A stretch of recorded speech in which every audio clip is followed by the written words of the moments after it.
Welcome to Geometry Practice. This question, we're going to use a central angle, minor arc, major arc to answer these questions.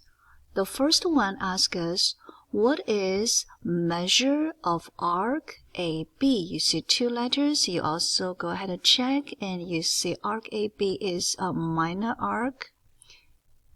Because the question asks us to answer, is it a major arc, minor arc?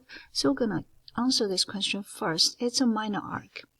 And then we say this central angle is 70. So central angle has the same angle measure as its intercepted arc. Therefore, this arc AB measure is also 70. Let us look at a BC. BC is also a minor arc.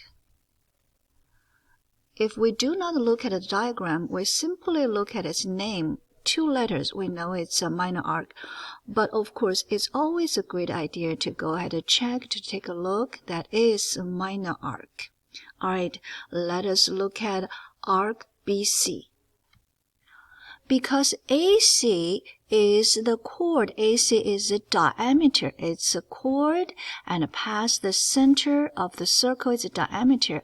Therefore, arc ABC is a semicircle. Semicircle is 180 degrees.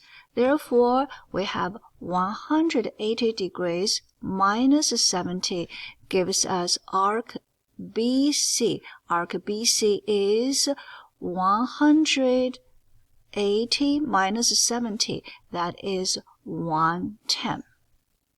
As we mentioned earlier, AC is a diameter, which makes arc ABC semicircle. So I'm going to write down here, semicircle, and the semicircle is, run out of space. I just squeeze in here, write down it's 180.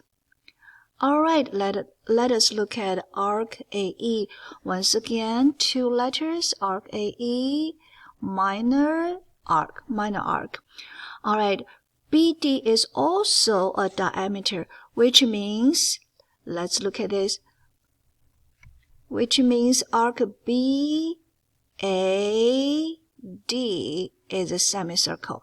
Semicircle 180 degrees. So we're going to use 180 minus 70 minus 50. That gives us 180 minus 70, that is 110. 110 minus 50, that gives us 60.